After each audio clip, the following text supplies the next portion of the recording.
Here we are live. Mike Cagley with Brad Sturdy. We're doing heat checks and Hail Marys. We're doing a Sunday night fireside chat to go back into history. I think that's the only thing really comparable to what we're doing, Brad. Yeah, maybe I feel sometimes I feel like I need to be in a wheelchair, but I don't know. I tell you what, this has been a heck of a week. We got a chance to take a little bit of a breather on college football because I got to be honest with you, I don't really tune into Army Navy. And so I'm admitting that that's one thing I've never done because for me, if you're not ranked, I ain't watching. But this week, Wait, Army was ranked, Mike. yeah, I know, but you got to have somebody more interesting than Navy. Although, who knows? But yet another prediction down the toilet. Have a awesome Saturday watching college basketball. There were some Right. excellent games on. And of course, this week we're turning our attention to what I think is going to be one of the greatest 24 hours of my life. The CFP first round playoffs that start at 7 o'clock on Friday night. Notre Dame goes to face in-state rival Indiana, and that takes us into Hail Mary number one, the CFP playoff. And I'm going to give you predictions, which you can immediately run out to Bet your on bet bookie and do against. exactly the opposite of what I say and probably clean up.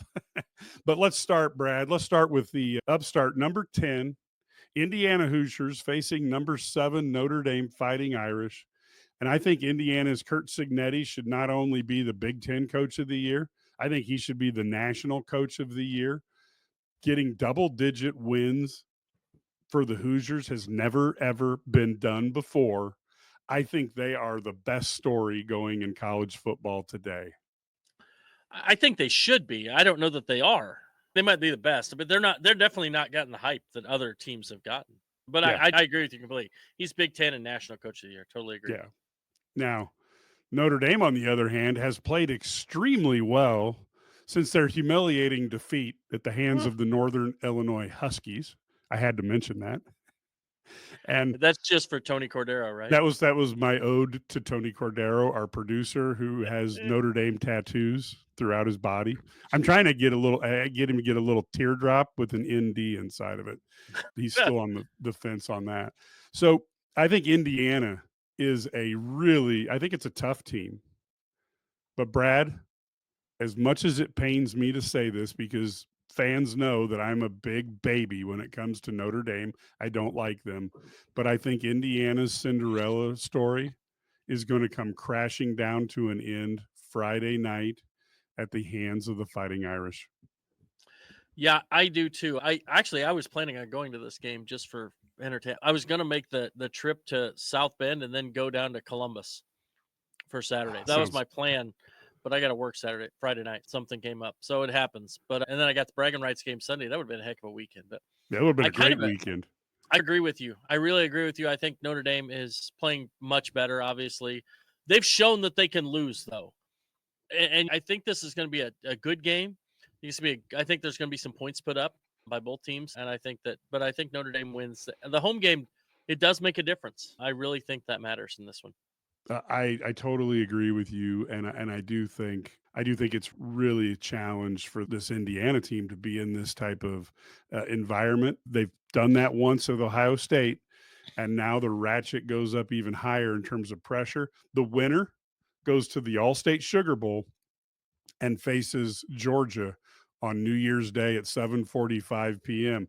And don't think that those CFP and college football powers that be don't think they don't want to see the television audience that Notre Dame brings playing that massive SEC audience that will be following the Georgia Bulldogs in prime time on New Year's Day.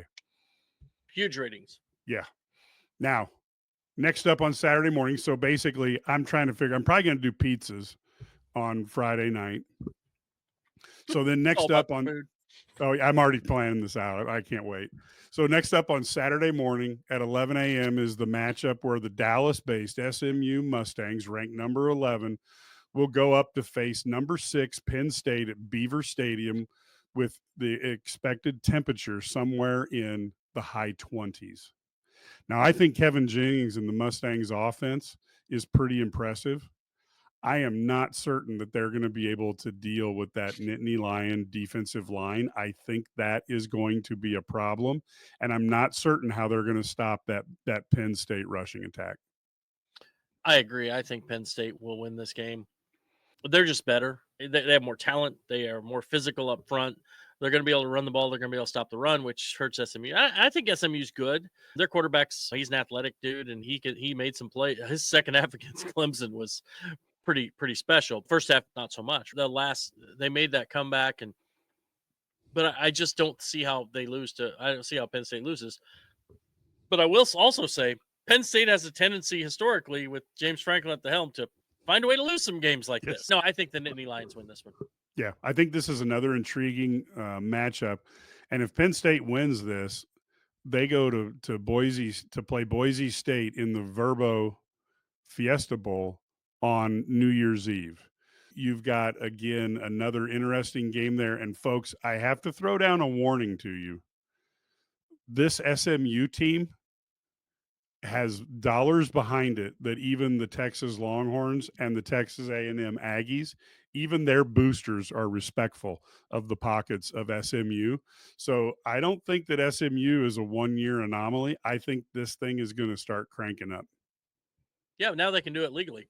Yes, exactly. The, The Pony the Pony Express. Express. Which, hey, anybody who knows me at Muhammad, I actually started the number 19 there. Nobody ever had it because I was such a fan of Eric Dickerson. And so I wore 19 and loved that number. And it was all because of Eric Dickerson, who was the coolest man on the planet when he got the ball back there in that SMU backfield. All right, so at 3 o'clock, this is the game that I really, even though number 12 Clemson visiting number 5 Texas on paper, it's a hard one to pick out because we don't know what Clemson or Texas team will show up. Will we see the Clemson team that Georgia wiped out 34-3? Or will we see the Clemson team that rallied to beat SMU with a last second field goal? For that matter, Texas lost its first game to Georgia 30-15 in a game that wasn't nearly that close. And yet they were able to go into Texas A&M on the road in a horrible environment and beat Texas A&M 17-7. Now I'm picking Texas, Brad, but a Dabo-led team in a game like this gives me a little bit of concern. So if there's an upset, I think it'll be Clemson, but I just can't go against the Lamborghinis of the Longhorns. Yeah, it's an interesting matchup because I don't think Clemson is that good, but at the same time, I'm not sure Texas is that good. I'm not. The thing about Texas is you go in those last weeks before they beat Texas A&M. Did they have a good win? Michigan looked like a good win. Times a marquee game. Texas, Michigan, like outside of the 1 week when they play Ohio State, they suck this year. And so I don't know. I just feel like this Texas team they got to show me something. Is Quinn Ewers the guy? Is he a guy who can lead them to a national title? I'm not sure. Yeah, I'm I'm really not not either. sure. I'm not So either. And despite what he tells Brian Bosworth, maybe he needs a backup. yeah, no, I agree. And I would say this. I think that Texas has, I think they have more talent, especially on up front. I really like what Texas can do there. And so I think they come away with the win here. But I'm with you. I don't think Dabo's been there, right? Dabo's been Yeah. there. He's won a lot of games. We were shoveling dirt on his grave Yeah. a couple years ago because he didn't embrace the portal. By the way, he got a portal transfer. It's like his first time in the portal. I know. So It was pretty like, cool. yeah, people didn't know what to do. But no, I'll take Texas too. Yeah, that was the way I was looking at it. Now the winner, probably the Longhorns, in our opinion, are off to meet Arizona State on New Year's Day at noon in the Chick-fil-A Bowl, and I think that's going to be a fun game because I do think that Arizona State team is playing as well as anybody right now. And while they may not have the chops of being in the Big Ten or SEC, I think they are going to be a handful, and it should be an entertaining game that next week. They can put up points, man. Yes, they Arizona State can can. put up some points. That's gonna be fun to watch. Now the marvelous 24 hours of football wraps up at the 7 p.m. game. I think this is going to be the best game of the round. No doubt. Number 9 Tennessee at number 8 Ohio State, and I think these two teams along with Georgia and Oregon, when they are playing at their peak, are probably the four best teams in college football. But with Tennessee and Ohio State, you don't necessarily know when they are going to be on. And you have Ohio State with an embattered Ryan Day. He has to win this game. Ohio State fans are not happy with him after the Michigan loss. And I'm wondering if this might have been a better game on the road for the Buckeyes if things go bad early in the game, Yeah, because I think if this goes sideways, I think the Buckeyes could really lock up. And in any event, Brad, I think the Volunteers are going to pull off the upset and gain the right to battle Oregon in the Rose Bowl on New Year's Day. that would not surprise me at all. But here's my take. I still think Ohio State is the most talented team in the country. I think they are the best team, but they do not have the best coach. And I'm not trying to say Ryan Day's a bad coach. Right. He's just not. I think he just has a great talent, right? Now, here's my thing about this game, though. At Ohio State, if Ohio State gets off to a good start, the fans are going to be going nuts. It's going to be I agree crazy. with It's that. going to be wild. But I wonder how long, if Tennessee gets off to a good starter, this is like a 3-3 game and it's just a grinder. How long does it take those fans to turn on those guys? They might be booing them. It could be because they're angry. Yes. Had they beat Michigan, obviously they're the 2 seed. They're in a bye. All they do is beat Michigan. And they're a 2 overall seed. Right? Maybe not. I guess they've been a 5, right? If they lose to Oregon. They've been right there, right? They had different matchup. They've been playing like a Clemson or SMU or something like that. Instead, they're the 8-9 game. And I don't know. I think Tennessee's good. I think they're well coached. I don't know that they have the straight talent that Ohio State has. So I'm a talent guy. I think, and I've been riding the Buckeyes all year, right? I think that they're the best team talent wise. Yeah. So I got to pick the Buckeyes. But if you pick Tennessee, I'm not shocked. They wouldn't shock me if Tennessee won, but I'll take the Buckeyes. Yeah, this should be. And who really gets screwed at all this is Oregon. Oh, How do you go undefeated and you get to play one of the most talented teams in the country, no matter who it is, in the quarterfinals, like one of the top 5 teams in the quarterfinals? Because say what you want about this loss, that one, you can't compare the talent from Arizona State, Boise State, or whatever to what you're going to see from Tennessee and Ohio State, totally or even agree. SMU or Clemson or Penn State, any of those teams, right? So it's Oregon got the screw job from everybody. Yeah, I agree totally. They have to. We talked about this last week.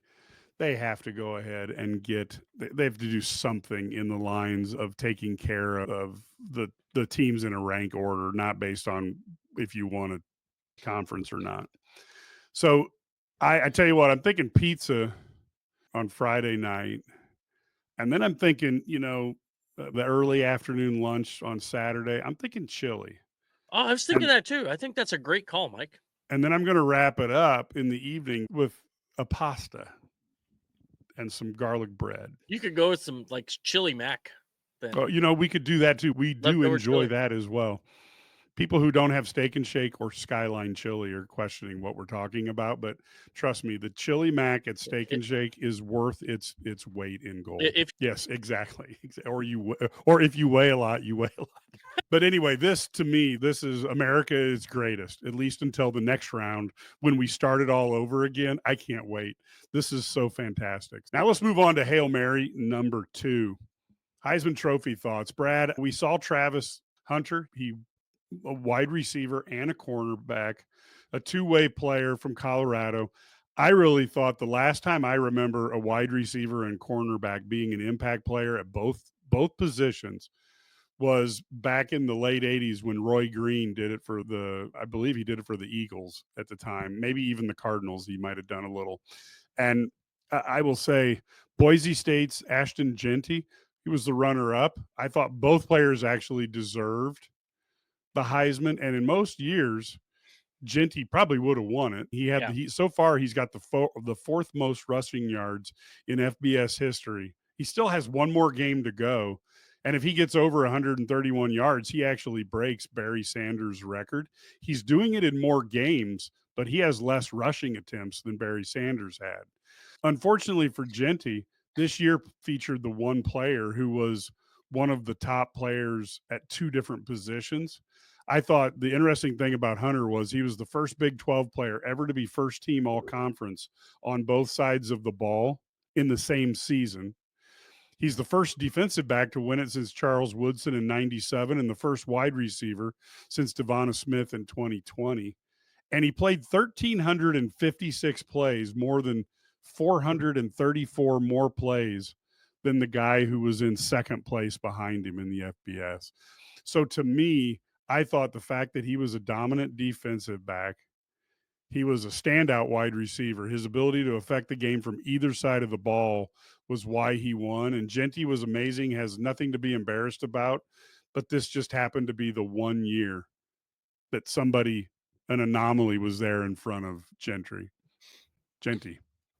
Yeah, I totally agree. I think Charles Woodson had an impact on both sides of the ball. I would say Yeah. not as much. He may have had a greater impact defensively than Hunter. I think he was a better corner than Hunter, but he didn't have the same impact offensively, obviously. But Genty, I think, deserves a Heisman. I get it. But when do we see a guy do what Travis Hunter did? We've seen guys rush for lots of yards. Yes. When have we seen a guy do what he did? And I think that was the anomaly. He's an anomaly. He's something that nobody else has done. And also to stay healthy doing that, because that's always the hit kicker, right? Can you stay healthy when you do that? And yeah, just fantastic. I think it's just amazing what he did, and I think he deserves it. So Yeah. Yeah. Totally agree there. Now, Hail Mary number 3, Bill Belichick to UNC. Now, I'm telling you, I think, here's my theory, Brad. I think Bill Belichick must have been tired of being told no from the NFL owners through their young GM and football executives, probably most of whom weren't even born when Bill Belichick started as a special assistant for the Colts in 1975. How hard must it have been for the greatest coach of all time to find out he didn't even make the top 3 finalists for positions like being the head coach of the Falcons? it's crazy. I don't get it. Like I really don't get it. I think he was inspired. His hiring was inspired by what Deion Sanders has done at Colorado for an unconventional, high risk, but high reward if it works hire. And I think the UNC looks at this and says, we might be able to go outside the mold. I think if Bill Belichick is forced to raise money for NIL with boosters and glad hand boosters after a loss, I Hmm. think this is going to be the biggest train wreck of all time. But I think if he can market himself as, I know how to get you in the NFL, I know people in the NFL, I know what it takes to get there. Yep. You come to me, and I think there will be UNC graduates who say, I'm going to go ahead, or UNC fans that say, you know what, I'm going to shell out some dollars for this football program that I wouldn't have shelled out in the past. And I think if he's allowed to operate like that, this could actually be a good hire, especially with the ACC really not having a dominant team right now. I agree. I think the potential is there for him to be successful. The other thing about it is like today recruiting, everybody talks about he's gonna have to recruiting. Recruiting is transactional more than relational now. Relations are important to get you in the door, but he's got pedigree to get him in the door. At the end of the day, it comes down to transactions. Like this school is going to give me. Oh wait, you can't use pay for play. Oh, that's right. Oh yeah, this school is giving me 500,000. Can you match it? Okay. If you can't, then I'm probably going to go here. But if you can give me 500,000, match it, and I can play for a guy who's an NFL coach, so be it. And so I think Exactly. that's where he has a chance to be successful. But like you say, it could be a complete train wreck. But I think if there's always that chance, but I think if they let him, if they market him as an NFL genius and they don't try to have him be raw college coach, I think it could be pretty good. And if you're a defensive player, no offense, but who could you play for that's better than Bill frickin' Belichick? no, I it's mean, almost impossible to say that you can find someone better.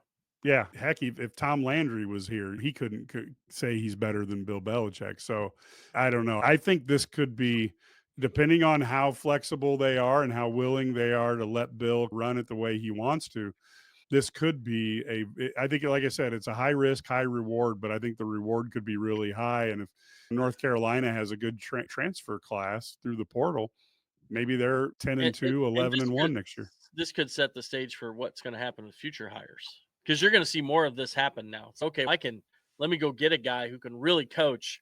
I don't need Ron Zook. I need a guy who can really coach, and that's a different thing. That you're gonna see them. We won't have to worry about recruiting. I need guys who can go out and get me NIL dollars, and then let's go buy players, buy our team, because that's what Yeah. college football is. Yeah. Yeah. And I'm not certain it wasn't always that. It's just more open now. It is. Yeah, it's true. There's a reason that certain teams are always at the top. It's not just because they have a nice stadium. Yes, I know. I know. And boy, I talk to a lot of Ohio State fans who are just certain they've never paid for anybody. Heat check. We're going to go to basketball now. Number one, heat check number one. The Illini lose to number one Tennessee at home. And I am going to try to sell people because I got harassed on this last night.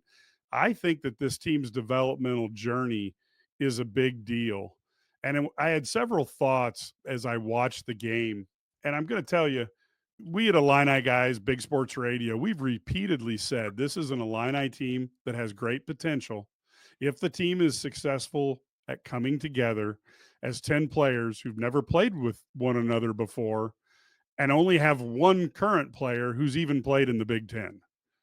And we've also stated that if the coaches and players don't come together as a team or the players are not developing, this team might have a lower ceiling than some of the past few Brad Underwood led Illini teams. You agree with that? Yeah, I think they have a lower floor. This team could be. Yeah. You can see them implode. Their thing is, you just played the number one team in the country, and then I get they're not really the number one team in the country. They are right now. I don't know if they will be at the end, but most people think they're pretty good. Yep. So I think they're consistently a great defensive team, and that's year after year. Now the question becomes, do they have enough offense? And I think that's still a concern in their front court. But Tennessee's really good. You just competed them. You went down to the wire. These guys have to learn how to win. Every team goes through it. How do you find a way to win? Think about we go back and we're like, how many times on the message board at IlliniGuys.com do we hear like, when has Brad Underwood won these games? And I said, do we forget when Io DeSumo made all these game-winning shots? Do you not remember that? Or key shots down the stretch? He's not there anymore. You know what I mean? It makes it, they got to find that guy who at the end of the game can make those plays. Or maybe it may do it differently. And like Brad said, even the next year, so we have to do it by committee, whatever. They don't have a Terrence Shannon right now. They don't have that guy. But I think Kasparis Iacochonis could be that guy. Yes. Right? I think he could be that guy. I think Will Riley by the end of the year can be a guy who can go make game-winning shots because he doesn't fear the moment. So there's a lot of time left in this season, and this team's going to grow. They're going to develop and get better. But I have to give props to this staff on one thing. How many teams have had 10 new guys and they're a top 12, top 11, whatever they are, defensive efficiency team? With nobody back. Like nobody. They have Draven Gibbs-Lahorn as the only guy playing. And they lost the guy who was supposed to be one of their kind of leaders in Ty Rodgers, right? Because he redshirts. I mean, it's insane that they're this good defensively because also before the season, one of our big concerns, Kylan Boswell has elevated his defensive game. And all of them have to have, but nobody you looked at before this season and said, this guy's a lockdown defender. Which guy was it? There wasn't one. But so the sum has been greater than the parts, right? The whole has been greater than the parts. So I think that's big. I think that's really good. And if they can start getting the offense clicking, they have a chance to be really good at the end of the year. And they got to learn how to win games. And you don't learn how to do that unless you play competitive, close games down the stretch. And that's what I talk about in a path of development is the players have to individually improve their skill sets, and they also have to come together as a coherent team, and they have to do it late in the games. And right now, I'm not certain that they still have a full understanding of where their teammates might be on the court offensively or where they might be defensively. And I actually have been really excited by where they're at. And I think that the coaching staff's going to have to be challenged as well because They don't have, as you mentioned, an IO, a Kofi, or a TSJ, Terrence Shannon Jr. So they don't have the margin for error. Every once in a while, if Underwood messed something up, that's fine. IO took care of it. And Underwood, in fairness to him, has manned up and taken some of the blame for during the Northwestern and Tennessee loss. And the team is going to have to improve. And obviously the coaching staff is going to have to grow with them. I think what we're seeing here, Brad, is we're seeing a real-time test of how many new team members can be successfully assimilated, if I borrow from the The Borg. Borg. Yeah, exactly. But how many can be assimilated into one team to be a viable Big Ten and NCAA force? And I think Yeah. Underwood's going to have to reach back into his JUCO coaching experiences, and he may have to pull some stuff out he hasn't done for 20 years Mm-hmm. because it worked in a similar set of circumstances. If he comes out with a thing on his eye and says resistance is futile, would that be awesome? Would that be I awesome or what? Brad Cutis of Borg. But no, I think you're right. I do think he has to learn and he has to change a little bit, because here's the reality. They have, and I'm not saying they haven't made mistakes and they haven't done things, but I think they're learning about their guys even now. You don't learn about guys till you get down in the foxhole, right? You don't know what they're going to do, how they're going to handle situations until you put them in those situations. And so I think they're learning what guys can and can't do and learning how they're best to use them. And I know people say he doesn't make it, gents. We saw it last year. Dane Danger went from not playing to becoming a key cog. Justin Harmon went from playing 30 minutes a game to not playing. This is what happens, right? People, he'll adjust, but maybe it's not as fast. But I think he also wants to give these guys an opportunity, because you saw them all summer. You saw them all fall, and this is what you came up with. When you get in a game, some guys are better in games or better against certain matchups, and you figure that out as you go along. And also, with all these young guys, they're getting better all the time. Yes. And they're changing. And so that, you're right, the developmental piece part of it. We've said from the start, this team's going to be better in March than it is in December. And it turns out they're actually not too bad in December. I don't know what, and had they made one shot against Northwestern, or had they made one shot against Tennessee, you could say the same thing. Yeah. If they do that and they're 9-1, are they a better basketball team because one ball rolled in? Will Riley had that reverse layup that fell out. Ivasic had the little jump up. Either one of those go in, probably win the game. Yep. Okay. If they could inbound a ball without giving up pick 2, probably win the game. You can pick out all these things, but here's the thing. That wouldn't make them necessarily a better, more talented basketball team just because they're 9-1. Right. So that's where you have to look at this. And I'm sure that I'm not saying you want to be 7-3. You want to be 9-1 if you could, or 10-0, but it doesn't make you better as a basketball team until later. And it doesn't make you better just because you found a way to win a game here or there. You got to now later on find a way to win games. Yeah. And I look at this reminds me of the late 70s, early 80s, when Illinois was starting to put together pieces. And the difference between now and then is every year you could have 10 new guys in theory. So it's a little bit different. Henson never had a team in the middle of that he had to restart essentially. But I do think if this team does well in the tournament, then that proves that higher amounts of player turnover may be acceptable on a year-to-year basis. And if that's the case, how you recruit and maintain your players becomes different. And if it doesn't work, then you may be thinking like, how do we maintain the guys we got? I think it's going to be a very interesting experiment. And I tell you what, if you would have told me this team was going to be this good defensively by December, I would have told you to go into counseling. You told me that. Yeah. These guys are unbelievable right now, and I hope they keep it up. Yeah, because if they're going to get better offensively. Yes. They have to. Yes. So then heat check number 2. This is importance of productivity and the value of possessions. And there's plenty of reasons that players are kept on the court. Clearly, the easiest way to stay on the court is to score points. It's really hard for a coach to take out someone who is scoring a lot of points unless they're in really bad foul trouble.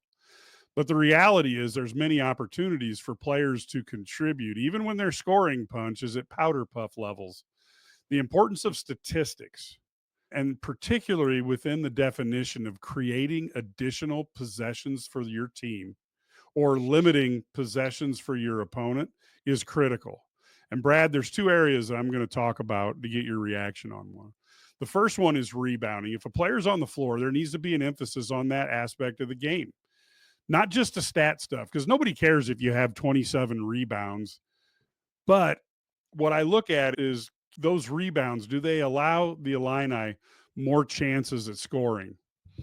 Because if the offense doesn't improve, they're going to need more chances to score, and they still might not do it. And also to limit the opponent chances to score, because the defense can only stop an opponent for so long. And less possessions at the other end of the court means they have less shot of scoring. So I'm not talking about I just want to see double digit, but it's the quality of those rebounds is important. And the same is true of turnovers. Now, we know defenders are going to try to steal the ball, and they're going to be successful. The issue is not to be careless of the ball, particularly the nonchalant passes that are gimmies to a defender that the defender doesn't have to really do much. Now, KJ is learning how to play against defenders who are very quick, probably quicker than what he's used to. And they're also allowed to get into his body and knock him off his line, which doesn't happen much in Europe. And I think he has to learn how to maintain control of the ball. And while I think he has been unbelievable on the offensive end, I think if on the turnover things, if he just cuts his turnovers a little bit, and I think it's going to take some practice. If in Tennessee game, if he cuts it from 7 down to 3, that's 4 more possessions where the Illini might get up a shot. And in the midst of a horrible shooting game, maybe you get one more shot that goes in because you didn't turn over the ball as much. And if you add in rebounding, then maybe you get a basket or two and you stop a possession or two for Tennessee and you win. I think that in basketball, the devil's in the details. And sometimes I think improvements in these two areas can really elevate Illinois into a high ceiling team. But it's not going to be easy. The nice thing is we've already seen how much better Kasparis has gotten as he adjusts to what's going on. And I think the opportunity for him to figure this out and make the most of the opportunity is pretty high. I agree. I think he makes some sloppy errors. Now, here's my counterpoint. Illinois' turnover rate is 15.4%, which is 55th in the country out of 360 teams or whatever. The only time that they have had a better turnover rate, last year they were 15.0. Then in John Gross's next to last year, when they were 15 and 19, they were 14.9, and they were 15.2 in 2015. And that's it. And that goes all the way back, even including the 2005 team that had a 16.5 turnover rate. So I think turnovers are a problem in the sense that I think Casper sometimes tries to do too much, and he had 7 turnovers. But I'm not sure they're as big an issue as a team as they are, because I think there's a couple Right. lackadaisical things. You know what I mean? So I think I agree. I think it's a little more on an individual basis on this team, because if you this team is remarkably low turnover if you take out and the funny thing is the turnovers are not necessarily ones that they're forced into. No, a lot of them are just, just whatever, just strange things that happen. Overall, they've done a pretty good job there. The problem is that Kasparis is the guy who has the ball in his hands most of the time, and that's why he has a higher turnover rate. Riley doesn't turn it over because he's just going to shoot it if he gets it. Boswell's really gone down his turnover rate. Other guys really don't handle the ball that much. Humrickhouse either just shoots it or hands it to somebody else. He doesn't really do much. I think he's dribbled 4 times all year, but maybe more. Maybe it's 5. But so we just don't see these guys do a lot. That's why the turnover rate's lower. But at the same time, I think Kasparis could make some adjustments there. And the other thing is rebounding. They've actually been a good rebounding team. They have. And I'm shocked, because I will tell you if you go back and look at the article I wrote beginning of the year before the season, that was one of my big concerns. I don't know how this team with Ivasic and Humrickhouse and Kylan Boswell and how they rebound that well, but they have been really good at that gang rebounding type thing. And they've done a better job than I expected. Now, are there issues at times? Yeah, I think Tennessee, when you see a team like Tennessee, they're relentless. athletic. In fairness, they're a great Yeah, and I'm not saying Tennessee isn't a great rebounding team. They're 38th in the country in defensive rebounding, and they are 26th in the country in offensive rebounding. Those are pretty good numbers. You Yep. consistently are top 50 in every area, you're going to be okay. But like you mentioned, they've given up some easy offensive rebounds and some weird. The other thing Yeah. about it, the other reason, like if you look back at that game and you've looked all year, they've given up some offensive rebounds because guys took terrible shots against their defense. And like, how about the other night? The guy shoots an air ball with 4 on the shot clock. Yeah. And then it's so bad. Shades of Nick Anderson. Yeah, it's so bad that the guy gets the rebound and then Trey White gets the foul. Then they get a new shot clock, you got a foul. They could have had the ball back right there if the ball hits the rim. Exactly. If the ball hits the rim, the shot clock, they get the rebound, but instead they get a shot clock reset because of foul. Or if they don't foul, but they probably wouldn't have fouled if it hit the rim because they were not thinking the ball was going to be an air ball, right? So weird things happen. And so those are just I look at it that way. Like they've done they are number 1 right now in effective field goal percentage against. Teams are shooting with an effective. Explain to fans what that is. So it's 41.4 is their rate right now. So what that does, that takes in 3 points for a 3 and 2 points for a 2. If you shoot 5 out of 10 from 2-point range, you get 10 points, right? So it's 50%, right? 50%. But if you shoot 5 out of 15 from a 3-point range, that's 33%. That's the same as shooting 50%. Okay. Because you got 15 points out of 15 shots. It's basically how it rakes out. So that means teams are getting 41.4% because they've done a great job of a 2-point percentage. They are giving up 42.4% from 2s and 26.4% on 3s. They even defend free throws. I don't understand how that works. Teams are shooting 61.5% from the line against them, 3rd in the country. So overall, that's one reason why the defense has been good. But so that really surprised me. But that also makes them, when they take bad shots, you get long rebounds, you get bricks, you get air balls, you get weird things. And think about how many we had in that game yesterday, both ways, just weird things, just balls just barely hitting the rim, not hitting the rim. Did it hit the rim? Did it not hit the rim? Tips hitting the rim and not, it was crazy. So it was a really bad offensive game, though, I have to say. But at the same time, I do think this team, there are ways they can grow on a rebounding standpoint. They have some limitations athletically, but I think they've done a pretty good job considering those limitations. Yeah, I think the limitations, I think the one concern I have from an athletic standpoint is just guys who can get their own shot. And I think that's always a challenge. And you should never eat pizza in front of me without offering me one. That is just so wrong. Oh, oh. Man, I tell you what, I think you have a friend. But I do think that ultimately, I think this team has an opportunity. And I think this is where, again, I go back to the development. As they start picking off little things and improving on them, this team has opportunity to be really good because there's a lot of fundamental strengths on this team. And I still wonder, when you look at what guys have individually done on an evening, how tough is this team going to be to beat when Ivisic, Jacusiones, and Boswell and Trey White are all hitting on the same night? Good Lord. They've already put up a tremendous amount of points, and we haven't seen all those guys have a good game on the same night. Well, Underwood told us that Rickhouse is going to have a game when he hits like 7 threes. We're waiting. Yes. But when that happens, I think they'll probably win, right? It's just reality. And I thought going into that Tennessee game that they had to shoot better from 3 to win that game. They didn't. They had to make one more 3. They could have shot. I thought they had to shoot 30 to 35% from 3 to have a chance. But if they just shot like they did against Arkansas, and I know that's never, they win that game. And I don't know that the looks were that much different. I just think Tennessee closes out so much quicker than Arkansas. They're just so bought in on that end. So, yeah, Tennessee is really good defensively. I got to be honest, offensively, they remind me a little more of a Kelvin Sampson Houston team because they play really tough defense. They get, and I think anybody who's played basketball knows when you get a guy who's quicker than you and sometimes even stronger than you, and they get underneath you, that is just a nightmare. And those guys are excellent at doing that, and they had the right set of refs. And I thought that Tennessee defense was impressive. No question. And guys so was Illinois. Guys that have length give you trouble, but guys that are super quick and get underneath you, and there's always They're pests, man. Oh, I They're hated hard to. those were the worst thing to play because I just couldn't. You try to move around them and they're quicker than you, and you're just like I would much rather try to go up against a guy who's longer than I would that strong, quick guy. Just nightmares.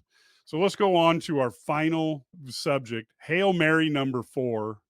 In all the excitement yesterday, the fact that Luke Altmyer is returning to the Illini in 2025 almost went unnoticed. Now, here's what I think happened. I think Brett Bielema has been very good this year, and Santa Claus saw that, and the Miser brothers were in a good mood, and bada boom, bada bing, the Illini get a magnificent early Christmas present in the form of Luke Altmyer announcing he will be returning for the 2025 season. When you Yep. take a look at the improvement he made from last year, 2023, to this year, 2024, and you put that in combination with a very favorable schedule next year, this Illini team, if they can do well in the portal, we could be looking at back to back 9 or 10 game seasons. That's like Yep. unheard of in Illini history, or very rarely heard of. Shoot, they don't go to back bowls, Mike. Yes, I know. It's insane. That's really good. I think the key was when Brett and Barry got together and they went and saw Mother Nature and were able to get Mother Nature. So they were able to get it fixed. But no, I do think, yeah, it's huge. Luke Altmyer, getting your guy back is so important. And I get why guys leave, though. I get why Leary's leaving. I'm not blaming guys for leaving, Brad. Not at all. Go take your shot. And I think that they're going to have a guy like, I think Trey Petty becomes number 2 and Carson Boyd comes in and probably is 3 or 4. I think they'd like to add another guy to be in there. But yeah, so we'll see. Is Micho, is he in the mix there as the backup or third string, whatever? That's fine. You got to have some guys on there, but Luke's the guy. And if Luke stays healthy, we're going to be really good next year. I really believe that because I think they're going to add a couple pieces on the offensive line. They're going to have a couple pieces on the defensive line. Look like they're really doing a good job there. Yeah, and we keep hearing that they're coming close to hitting their NIL goals, but hey, there's no reason why they can't go over.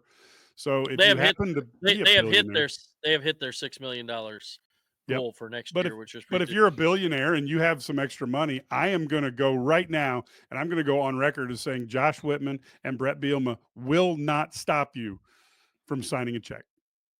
Yeah, you can even Venmo them if you choose. Exactly. They're not picky. Venmo Josh. Josh looks at his Venmo. Hey, I got $3 million. Hey, Brett, guess what I just got? Yeah. So, yeah, from Sturdy. So I could send it. Yeah, exactly. Just How would nothing that to go? be there. Yeah. But I do think that it's amazing to me that this has went under the radar. There hasn't been a lot of talk about it. But you're talking a guy who basically this year, you take a look, and again, Illinois is not a massive yard producing machine, but 2,543 yards passing, 21 touchdowns, and only 5 interceptions. I have to think that offensive linemen have to look at Brett Bielema and what he does to put guys in the NFL. And wide receivers have to be saying Pat Bryant was pretty dang good, and nobody ever thought much of him when he was being recruited. Zachary Franklin is going to attract attention. You look at guys who went in the NFL the last couple years. I think this might be a place that wide receivers can find to be a good spot. I think offensive linemen should be interested in playing for Illinois. And I'm really hoping that some of that $6 million can attract a defensive lineman or two to help augment that defensive line.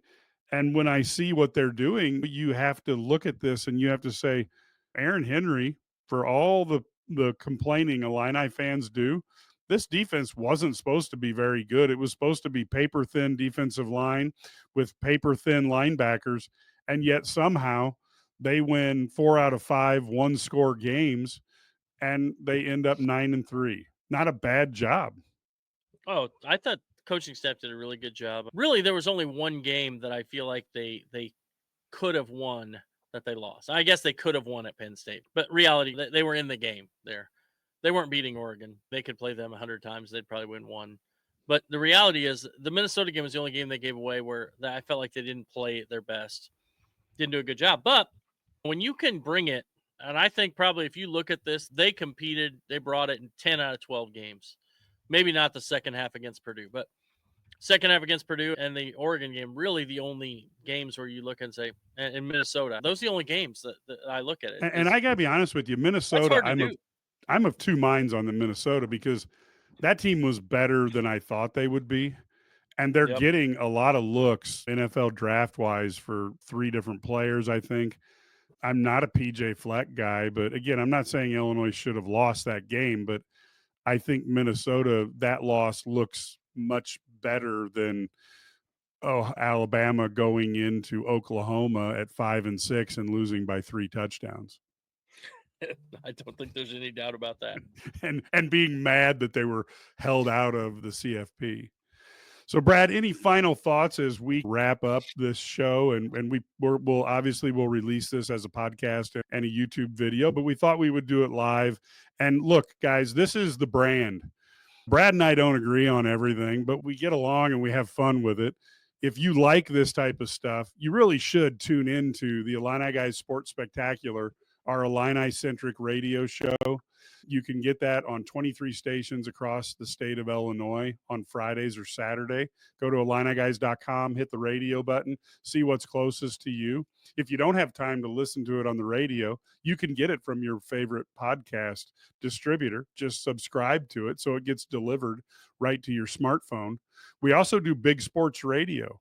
That is our Big Ten centric and big event of the weekend centric show. That's on across the Midwest. And if you'd like to do that, you can again get that at your favorite podcast distributor, or you can go to Big Sports Radio and check on the radio tab and see where it's played if it's in your neighborhood. The bottom line is we try to keep it where we don't yell at players, we don't scream at players. We just have fun. A couple hours a week or when you're listening to our programming, we Just what want Mike you to said. be yeah. We want you to be Here, able. do you need a drink, Mike? I do, and here I am, Coke Zero-less. But when you're listening to our stuff, we want you to be able to enjoy it and turn it off where you're not mad at the end of it. We leave that to other entertainment venues, and we'd ask you if you want to join IlliniGuys.com. It's only 27 cents a day, $99 a year, and you get all of our stuff with the paywall. You don't have to worry about it. You get some of the stuff early, but most importantly, you get a message board that you can read an article from Ked or Matt or Brad or Larry or myself. And it's not just a one way you read it and walk away. You can sit there and go back and say, what did you mean by this? Or I disagree with you. And we have a bunch of Illini fans from around the world who are on there posting a lot of talk during games, after games, a lot of arguing, a lot of agreements. But it's a great community to be a part of. And we'd like more people to be there. And of course, in today's world, we're going to try to give you programming. It might be easier for us to yell and scream at people, and we'd probably get more people watching. But we're doing what we want, which is to cover sports and have fun and keep it enjoyable. Hopefully, you'll like that. Brad, anything you got before I sign her off here?